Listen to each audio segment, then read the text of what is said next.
मेरे प्यारे बच्चों, आज का टॉपिक हमारा है क्यूब रूट, घनमूल। पिछले वीडियो में आपने पढ़ा था स्क्वायर रूट, वर्गमूल। आज का टॉपिक हमारा क्या है? क्यूब रूट, घनमूल। तो आइए समझते हैं ज़रा कि कैसे हम आसानी तरीके से क्वेश्चन में क्यूब रूट को कैसे सॉल्व करेंगे, ज़रा समझते हैं। सबसे पहले इसके लिए आपको कुछ बेसिक चीज़ें हैं वो हम आपको बता देते हैं, जहाँ से हमारा क्वेश्चन आसान बन जाता है। देखिए कैसे। अगर हम आपसे बात करें कि ज़ीरो की, तो आप ज़ीरो का कुछ भी पावर कर दीजिए, आंसर आपके पास क्या होगा? ज़ीरो होगा। अगर हम बात करें आपसे एक के क्यूब की, तो भी आपको पता है एक का क्यूब भी एक ही होगा। अगर हम बात करें दो के क्यूब की, तो आपको पता है कितना होगा हमारे पास? 8। कितना होगा हमारे पास? 8। अगर हम तीन के क्यूब की बात करें, तो आपको पता है कितना होगा लास्ट में, यानी कि टोटल जो नंबर होगा वो होगा 27। हम यहाँ पर इकाई के अंक को लिख रहे हैं, ठीक है ना। किसको लिख रहे हैं? इकाई के अंक को।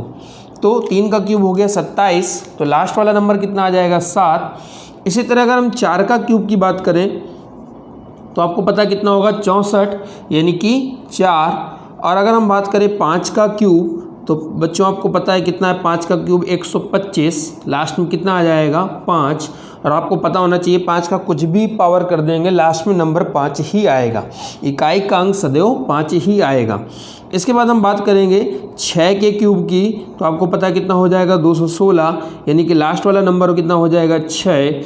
अगर हम बात करें 7 के क्यूब की, तो आपको पता है 343, और लास्ट वाला नंबर हमारा कितना होगा? 3। इसी तरह अगर हम बात करें 8 के क्यूब की, तो आपको पता है 8 का क्यूब होगा 512, लास्ट वाला नंबर कितना आ जाएगा? 2। और हम बात करें अगर 9 के क्यूब की, तो हो जाएगा 729, लास्ट वाला नंबर कितना हो जाएगा बेटा? 9। इसी तरह अगर 10 की बात करें, तो लास्ट वाला नंबर 0, इसलिए हमने यहाँ पर 0 पहले लिख लिया है। हम लोग को यहाँ पे समझना क्या है, इस चीज़ को आपको ज़रा ध्यान देना है कि आपने जब वर्गमूल पढ़ा था, तो आप देख रहे थे जो इकाई के अंक हैं वो नंबर रिपीट हो रहे थे। यहाँ पर कोई भी अंक रिपीट नहीं हो रहा है, और 0 से लेकर 9 तक सारे अंक आ रहे हैं। अगर आप ध्यान दीजिए 1, 2, 3, 4, 5, 6, 7, 8, 9। लेकिन वहाँ पे अगर आपने ध्यान दिया होगा, तो हमको कुछ अंक रिपीट हो रहे थे और कुछ अंक नहीं आ रहे थे। वो अंक कौन कौन से नहीं आ रहे थे? 2, 3, 7, 8, ये अंक कभी नहीं आ रहे थे वहाँ पर। तो हमारे लिए पहचानने में आसानी हो रही थी कि कुछ नंबरों का दूर से ही हम पहचान लेते थे कि इनका वर्गमूल नहीं होगा, मतलब परफेक्ट स्क्वायर रूट नहीं होगा, पूर्ण वर्गमूल नहीं होगा। तो यहाँ पे अगर आप ध्यान दे रहे हैं, तो सारी संख्याएं हमको मिल रही हैं। 0 से 9 तक जितनी भी संख्याएं होती हैं, सारी संख्याएं हैं, इसलिए यहाँ पहचानना आपके लिए थोड़ा सा कठिन हो गया है। कोई बात नहीं, आपको हम तरीका जो बताने वाले हैं, वहाँ से भी आप क्वेश्चन को जल्दी से सॉल्व कर लेंगे और पहचान भी सकते हैं। ध्यान दीजिए, सबसे पहले अगर हम बात करें, तो हमने देखा क्या कि सभी में जो इकाई का अंक है वो 0 से लेकर 9 तक की कोई भी संख्या आ रही, तो हमें इन नंबरों को याद रखना होगा। कैसे? आपको देखिए 0 का कितना होता है? 0। रिपीट करें हमारे साथ, 0 का कितना होता है? 0। 1 का 1, 2 का 8, 3 का 7, 4 का 4, 5 का 5, 6 का 6। यहाँ तक तो कोई दिक्कत नहीं। इसके बाद 7 का 3, 8 का 2 और 9 का 9। लेकिन यहाँ पर हमारे लिए घनमूल निकालना उतना ही आसान हो जा रहा है। क्यों? क्योंकि कोई नंबर रिपीट नहीं हो रहा है। वहाँ पर नंबर रिपीट होते थे, 2 आंसर आते थे, उनमें हमें चेक करना होता था कौन सा सही है और कौन सा गलत। लेकिन यहाँ पर क्या है? नंबर रिपीट नहीं हो रहे हैं, तो यहाँ पर हमारे लिए आसान है, जो भी आंसर होगा वही फाइनल आंसर हमारा होगा। तो हम चेक करते हैं, कुछ एग्जाम्पल लेते हैं। जैसे एग्जाम्पल, हमें 10 तक तो याद है, कम से कम ऐसा मान के चलते हैं कि हमें 10 तक का होल क्यूब याद है। थोड़ा सा इससे बड़ा नंबर लेते हैं, जैसे 11 की बात करें, तो आपको अच्छे से पता है कि 1331 होता है। कितना होता है? 1331। मान लीजिए आपसे यही क्वेश्चन कर दिया जाता है कि आप बताइए कि ये किसका घनमूल है, या इसका घनमूल बताइए, ठीक है ना। तो इसका घनमूल की अगर हम बात करें, तो आपको कैसे निकालना है, इस चीज़ को समझना है। देखिए, सबसे पहले ये सेम तरीका है कि हमको सिर्फ इस टेबल से हमको ये लास्ट वाला नंबर ही केवल देखना है। तो आपको जैसा कि पता है कि 1 किसका होता है? 1 का। इसी तरह आपको अगर याद होगा तो वहाँ पर आप एक अंक को काटते थे, यहाँ पर आपको पता है कितने अंक काटेंगे, 2 काटेंगे। कारण क्यों काटेंगे ये भी आपको बता दें। आपने देखा था कि कम से कम 1 अंक और ज़्यादा से ज़्यादा कितने अंक, 3 अंक। तो 9 का क्यूब 729 होता है, तो कितने अंकों की संख्या आ रही, 3। इसलिए जब भी वर्गमूल करेंगे तो 1 अंक और घनमूल करेंगे तो 2 अंक हम लोग काट देंगे। अब बचा नंबर हमारे पास ये। अब इसका हमको ढूंढना है किसके आसपास का घनमूल। तो हमको पता है 1 इससे बड़ा हो ही नहीं सकता। आपको अच्छे से पता है कि 1331 का घनमूल होगा। जो 11 है 1331 का घनमूल होगा। और एग्जाम्पल लेते हैं हम लोग, जैसे कुछ भी नंबर आप ले सकते हैं, जो भी नंबर आपको याद हो। जैसे हमने ले लिया 1728। क्या नंबर ले लिया हम लोगों ने, 1728। देखिए बच्चों क्या करेंगे, 8 को हमको देखना है किसके आसपास का है। तो 8 जो है हमें पता है कहाँ पर आता है, 2 में। देखिए 8 कहाँ पर आता है, 2 में। तो हमने तुरंत इसकी जगह पे क्या ले लिया, 2। कितने नंबर को काट दिए, 2 नंबर। 1 किसके आसपास का भैया, 1। तो हमारा आंसर कितना आ जाएगा, 12 आंसर। और एग्जाम्पल हम लोग लेते हैं, कुछ भी नंबर आप ले सकते हैं। आप घर पे भी क्या कर सकते हैं, ट्राई ये कर सकते हैं कि कुछ भी क्वेश्चन बना लिए और उसके बाद हम लोग खुद चेक कर रहे हैं कि हमारे आंसर सही आ रहे हैं या गलत। अगला हम लोग नंबर लेते हैं, नंबर ले रहे हैं, थोड़ा सा बड़ा नंबर लेंगे। ठीक है, 6859। देखिए लास्ट वाला बच्चों नंबर कितना है, 9। और आपको इस 9 को चेक करना है किसके आस का, 9 जो है किसके नंबर पे आएगा। तो 9 आपको पता है अच्छे से किस पे आएगा, 9 पे। किस पे आएगा, 9 पे। कोई दिक्कत नहीं, दोनों नंबर को क्या कर दिया, कैंसिल। अब 6 को चेक करना है किसके आसपास का। तो आपको पता है 1 का 1, 2 का हो गया 8, ज़्यादा हो गया, हमारे पास तो 6 ही है। तो हमें ज़्यादा नहीं चाहिए, कम चल सकता है। तो क्या है, तो 2 का तो 8 हो गया, तो 1 का 1, यानी कि हमारा आंसर कितना आ जाएगा, 19। तो आंसर बच्चों कितना आ जाएगा हमारा, 19। यानी इसका जो घनमूल है वो कितना होगा, 19 होगा। और क्वेश्चन हम लोग लेते हैं, जैसे अगला क्वेश्चन हम लोग ने लिया 5832। क्लियर है बच्चों, 5832। तो आप देख रहे हैं लास्ट में हमारे पास नंबर आ रहा है 2, और आपको पता है ये 2 कब हमको मिलेगा, 8 में। देखिए चाहे 8 में कितना आ रहा है, 2। क्लियर है, बस हमको लास्ट वाले नंबर के लिए सिर्फ टेबल याद रखना है, बाकी हमें कोई ज़रूरत नहीं है। तो ये किसका हो गया बच्चों, 8 का। और किसी का तो होता नहीं। तो इसी वजह से जो भी आंसर आ रहा हमारा फाइनल आंसर आ रहा है। फिर कितने नंबर को हमने कैंसिल कर दिया, 2। 5 जो है इसके आसपास का भैया बताइए। तो आपको पता है फिर से वही चीज़, किसका होगा, 1 का, क्योंकि 2 का कितना हो जाता है क्यूब, 8, तो ज़्यादा हो गया। तो हमें क्या है ये, 1 का। तो आंसर हमारे पास कितना आ जाएगा, 18 आंसर आ जाएगा। अगला क्वेश्चन हम लोग लेते हैं 12167। देखिए बच्चों 12167 ट्राई करते हैं हम लोग फिर से। 7 जो है वो किसके आसपास का भैया, मतलब आसपास कह रहे हैं, 7 जो है वो कहाँ पर आएगा। तो आपको पता है 7 जो होगा वो 3 में आएगा। देखिए चाहे 3 में कितना आ रहा है, 7। ठीक है, दोनों नंबर को क्या कर दिया, कैंसिल। बात कर रहे हैं 12 की। तो बच्चों बताओ 12 जो है किसके आसपास का है। तो आपको पता है 2 का होता है 8, ठीक है, अभी हम लोग इसके आसपास हैं। 3 का होता है 27, जो कि क्या हो गया, ज़्यादा। तो ज़्यादा नहीं लेना है, क्या लेना है हमको, कम। यानी किसका आंसर होगा ये, 23 का। किसका आंसर होगा ये, 23 का। अगला हम और ले लेते हैं एग्जाम्पल। कुछ भी क्वेश्चन आप ले सकते हैं, अपने मन से कुछ भी क्वेश्चन बना सकते हैं। ठीक है, अगला हम लेते हैं 4096। क्लियर बच्चों, कितना ले रहे हैं, 4096।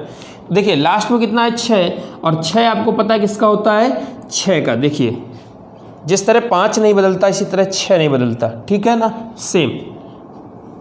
इसके बाद 9 को कैंसिल कर दिया, 0 को कैंसिल, 2 अंक को आपको अपने मन से काट देने।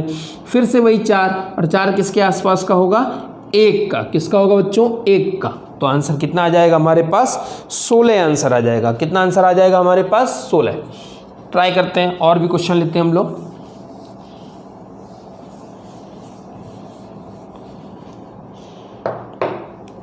अगला नंबर हम लोग ले रहे हैं 10,648। हम चाहेंगे कि आप एक बार ट्राई करें क्वेश्चन और आप आंसर निकालिए ताकि आपको पता चले कि हम कहाँ पर फंस रहे हैं। ठीक है ना, बिल्कुल आप ट्राई कीजिए क्या आंसर आ रहा है आपका, और फिर आप मैच कीजिएगा क्या आंसर सही है या गलत। देखिए 8 जो है वो किसका आएगा आपको पता है, बोलिए 2 का। इसके बाद इन दोनों नंबरों को आपको क्या करना है, कैंसिल। 10 बच्चों किसके आसपास का, तो 2 का होता है 8, ठीक है। 3 का हो गया 27, ज़्यादा हो गया तो हम क्या लेंगे 2। यानी बच्चों ये किस आंसर है 22। 10,648 का घनमूल जो होगा वो कितना होगा 22 होगा। और भी हम लोग एग्जाम्पल ले लेते हैं। देखिए अगला जो नंबर है वो हमारा है 15,625। 5 नो चेंज, किसका होता है 5 का। 15 किसके आसपास का भैया, तो 2 का 8, 3 का 27, ज़्यादा हो गया तो कितना लेंगे 2। आंसर कितना आ जाएगा 25 हो जाएगा। तो इस तरह हम घनमूल निकाल लेते हैं। एक दो और एग्जाम्पल हम लोग देख लेते हैं। आपको प्रैक्टिस करनी होगी, आप खुद क्वेश्चन बनाइए और चेक कीजिए कि आपका आंसर सही आ रहा है या गलत। थोड़ा बड़ा नंबर लेते हैं, 1,10,592। देखिए तुरंत पहुंचेंगे 2 के पास। किसका होता है ये नंबर, आपको पता है 8 का। देख लीजिए 8 का कितना होता है 2। इसके बाद इन दोनों नंबरों को कैंसिल कर दिया, 110 की बात हो रही है। अब जरा ध्यान दीजिएगा 110, तो आपको पता है 3 का होता है 27, 4 का होता है 64 और 5 का होता है 125। फिलहाल ये कितना है 110। तो 125 क्या हो गया बच्चों ज़्यादा, और 125 होता किसका है 5 का, तो ज़्यादा हो गया ना। तो इससे ठीक पहले वाला नंबर कौन सा है 4। तो हमारा आंसर कितना हो जाएगा यहाँ पर 48। कितना आंसर हो जाएगा बच्चों 48। हमें ज़्यादा नहीं होने देना, उससे कम पे ही हमको आंसर चाहिए। अगला नंबर हम लोग ले लेते हैं 3,375। तो आपको पता है लास्ट वाला नंबर कितना आया 5, कोई दिक्कत नहीं। 3 1 कैसे ज़्यादा क्या होगा, तो आंसर कितना आ जाएगा बच्चों 15। तो कुछ इस तरह हम लोग घनमूल निकाल लेंगे। और हम घनमूल में आपको एक चीज़ और बता देते हैं। आपने जैसे घनमूल सीखा है इसी तरह हमें इसका क्यूब भी आपको सिखा दे रहा हूँ। क्या करना है, क्यूब और स्क्वायर भी, ठीक है ना। तो हम लोग बात करते हैं स्क्वायर और क्यूब करना।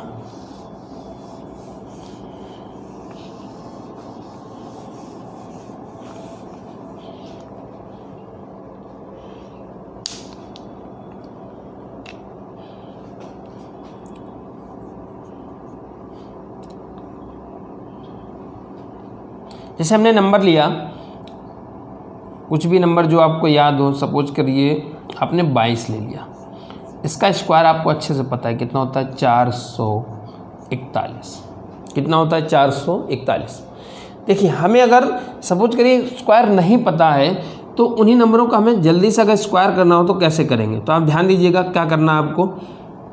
ये आप 2 देख रहे हैं, आप इसका स्क्वायर कर दीजिए, कितना आ जाएगा 4। 1 सेकेंड, इसका आंसर सही से लिख दीजिए पहले 484। अब देखिए 2 का स्क्वायर कितना आ गया बच्चों 4। अब आपको क्या करना है, इन तीनों नंबरों का आपस में मल्टीप्लाई करना है, चाहे जैसे कर दीजिए। तो 2 दूनी 4 दूनी 8। और फिर से ये जो नंबर बच रहा है इसका भी स्क्वायर कर दीजिए। तो 2 का स्क्वायर 4। देखिए आपका आंसर सही मारा। और नंबर उठा लेते हैं 23 का स्क्वायर। देखिए क्या करेंगे, 3 का स्क्वायर 9। इन नंबरों का आपस में मल्टीप्लाई, तो देखिए 3 दूनी 6 दूनी 12, चाहे जैसे कर दीजिए, उसके मल्टीप्लाई में आंसर सेम आएगा। तो 3 दूनी 6 दूनी 12। कितना बच्चा अभी हमारे पास 1। अब इस नंबर का भी स्क्वायर कर दीजिए। तो 2 का स्क्वायर 4 बचा 1, हमारे पास कितना हो गया 5। क्लियर है। अगली चीज़, कुछ भी नंबर हमने ले लिया 46 का स्क्वायर। तो 6 का स्क्वायर आपको पता कितना हो गया 36। नंबरों का मल्टीपल कर देते हैं, 6 दूनी 12 चौको 48, चाहे जैसे कर दिए। 6 चौको 24 दूना 48। आपको पता था यहाँ पे हमारे पास कुछ बचा था 36 था, तो बचा कितना हमारे पास 3। और 48 में अगर आप 3 जोड़ेंगे तो हो जाएगा 51, यानी कि 1 बचा हमारे पास बच्चों कितना 5। अब 4 का स्क्वायर 16 और 16 और जो बचा था हमारे पास 5, तो बच्चों कितना हो गया 16 5 21। बात समझ में आ रही? तो हम इस तरह आसानी से स्क्वायर कर लेंगे। ठीक है, जैसे एक और एग्जांपल ले लेते हैं हम लोग। सपोज करिए 25 ले लिया, तो 5 का स्क्वायर बच्चों 25, कितना बचा 2, 5 दूनी 10 दूनी 20 और बचा था 2, यानी कि 22। कितना बचा फिर 2 और इस 2 का भी स्क्वायर कर दिया 4 और जो बचा हुआ था 2 वो कितना हो गया 625। तो इस तरह हम लोग आसानी तरीके से स्क्वायर कर लेंगे। और हम आपको बता दें ये कहाँ से आ रहा है, ये a प्लस बी के होल स्क्वायर से आ रहा है, a प्लस बी के होल स्क्वायर से। इसी तरह आपको क्यूब वाला भी करना है, तो ये आपका होमवर्क है कि आप घर पे ट्राई करेंगे कि क्यूब हम लोग कैसे आसान तरीके से निकालेंगे। जल्दी में अगर हमें क्यूब निकालना है तो हम इसी तरह करके क्यूब भी निकाल सकते हैं। ठीक है बच्चों, तो आज की क्लास हमारी घनमूल जो है, क्यूब रूट जो है वो कंप्लीट होती है। अगला लेक्चर जो होगा हमारा वो होगा घातांक करणी का। किसका होगा? घातांक करणी। वहाँ पर हम वर्गमूल और घनमूल का यूज़ देखेंगे कि वहाँ पर हमें क्वेश्चन में वर्गमूल और घनमूल को कैसे इस्तेमाल करना है। ठीक है बच्चों, तो यहीं से हम अपनी क्लास को ख़त्म करते हैं।